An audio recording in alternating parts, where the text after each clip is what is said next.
Hello అండి, నమస్తే. Welcome to నా కుకింగ్ రెసిపీస్ స్వాగతం. ఈరోజు స్పెషల్ బంగాళదుంప టమాటా అండి. చాలా ఈజీగా చేసుకోవచ్చు. ఎవరన్నా ఇంటికి వచ్చినప్పుడు అప్పటికప్పుడే కర్రీ చేయాలనుకున్నప్పుడు ఇది వెంటనే చేసుకోవచ్చు అండి. బ్యాచిలర్స్ కూడా ఈజీగా చేసుకోవచ్చు. ఇది కుక్కర్లో చేసుకుంటే 10 మినిట్స్లో అయిపోద్దండి. విడిగా చేసుకుంటే 15 మినిట్స్ ఎంతసేపు పట్టదు. దీన్ని ఏ విధంగా చేసుకోవాలో, దీనికి కావాల్సిన పదార్థాలు ఏంటో చెప్తాను. బంగాళదుంప టమాటా కర్రీ కండి. బంగాళదుంపలు బాగా కడుక్కొని చెక్కు తీసుకోవాలి. టమాటాలు ముక్కలు కట్ చేసుకోవాలి. ఉల్లిపాయలు కూడా ముక్కలు కట్ చేసుకొని పక్కన పెట్టుకోవాలి. ఒక గిన్నెలో 1/2 కప్ ఆయిల్ వేసుకోవాలండి. వేసుకున్న తర్వాత అందులో మినపప్పు వేసుకోవాలి. మినపప్పు వేసుకోవటం వల్ల చాలా టేస్ట్గా ఉంటుంది అనమాట. ఫస్ట్ మినపప్పు వేసుకొని, అలాగే 1 స్పూను ఆవాలు వేసుకోవాలి, 1 స్పూన్ జీలకర్ర వేసుకోవాలి. వేసుకున్న తర్వాత బాగా వేగాలండి. గోల్డ్ కలర్ వచ్చే విధంగా, మాడకూడదు, మాడకుండా చూసుకుంటూ ఉండాలి. ఈ విధంగా వేగిన తర్వాత దీంట్లో ఉల్లిపాయలు 2 ఉల్లిపాయలు సన్నగా కట్ చేసుకొని వేసుకోవాలండి. వేసుకున్న తర్వాత అందులో కొద్దిగా కరివేపాకు వేసుకోవాలి. పచ్చి కరివేపాకు వేసుకున్న తర్వాత బాగా వేపుకోవాలండి. లైట్గా కలర్ వచ్చే విధంగా, గోల్డ్ కలర్. అందులోనే మనం టమాటాలు కూడా వేసేసుకోవాలండి. సన్నగా కట్ చేసుకున్నాం కదా, అవి కూడా వేసేసుకోవాలి. బాగా కలుపుకుంటూ ఉండాలి. ఈ విధంగా కలుపుకున్నప్పుడు ఇందులో 4 పచ్చిమిర్చి కూడా వేసుకోవాలన్నమాట. వేసుకున్న తర్వాత వీటన్నిటిని ఒకసారి కలుపుకోవాలండి. ఈ విధంగా కలుపుకున్న తర్వాత అందులో తగినంత సాల్ట్ వేసుకోవాలి. 1 స్పూన్ సాల్ట్ వేసాను. అదేవిధంగా 1/2 స్పూన్ పసుపు వేసుకోవాలి. అలాగే 1 స్పూన్ కారం కూడా వేసేసుకోవాలండి. వేసేసుకొని బాగా కలుపుకోవాలన్నమాట.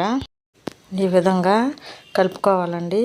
మొత్తము ఈ టమాటాలును ఉల్లిపాయలు మగ్గాలి. ఈ విధంగా మగ్గటానికి కాసేపు తిప్పాలన్నమాట. గడితో తిప్పిన తర్వాత కొంచెం వాటర్ అంతా ఇదైతే కదండి, ఉల్లిపాయ కొంచెం మగ్గుద్ది కదా. ఈ మగ్గుతున్నప్పుడు మనం ఏం చేయాలంటే కొద్దిగా మూత పెట్టేసుకోవాలి. మూత పెట్టుకొని ఒక 5 మినిట్స్ పెట్టుకున్న తర్వాత ఈ విధంగా అవుతుంది అనమాట. ఉల్లిపాయ మగ్గిపోయిందండి. టమాటా ఉల్లిపాయ 2 చూసారా ఎలా పేస్ట్గా అయిపోయిందో. అప్పుడు మనం బంగాళదుంపలు కట్ చేసుకున్నాం కదండి, ఆ బంగాళదుంప ముక్కలు మొత్తం వేసేసుకోవాలి. చెక్కు తీసుకొని మనం కట్ చేసుకున్నాం కదా, అవి ఇందులో వేసేసుకోవాలి. వేసుకున్న తర్వాత గరిటెతో బాగా కలుపుకోవాలి. మొత్తం కలుపుకోవాలండి.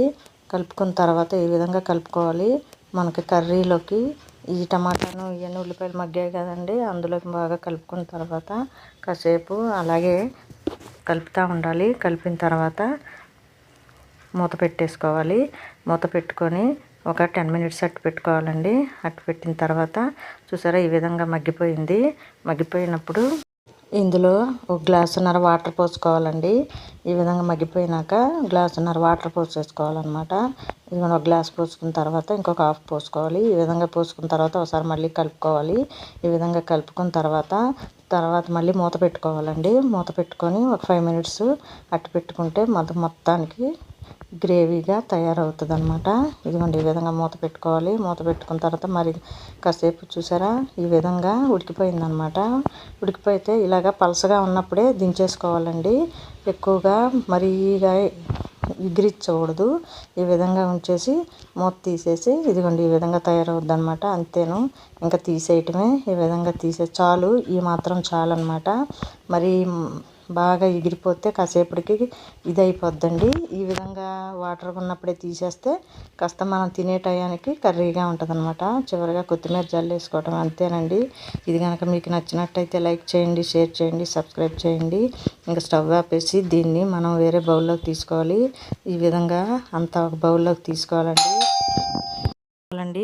ఈ విధంగా గిన్నెలో అంతా వేసుకొని కొత్తిమీర వేసుకుంటామే, అంతేనండి. ఇది రోటీలోకి, చపాతీలోకి, రైస్లోకి చాలా బాగుంటుంది. ఆ విధంగా చేసుకోండి.